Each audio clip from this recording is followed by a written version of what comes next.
বন্ধুরা, আজকে আমরা করব ঝিঙে খোসা বাটা।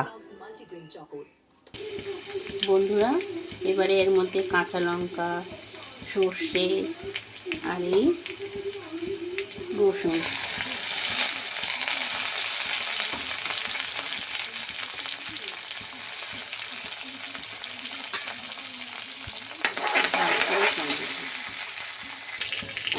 রসুন এবারে লাল হয়ে গেছে। এবারে খোসাটা দিয়ে দিতে হবে এর মধ্যে।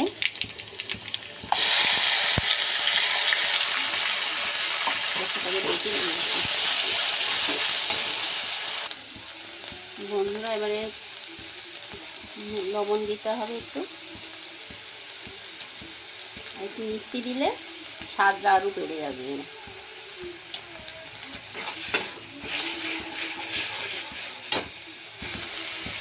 আমাদের ঝিঙে খোসা বাটা দেখুন বন্ধুরা, একদম শুকনো হয়ে গেছে, একদম জল নিয়ে।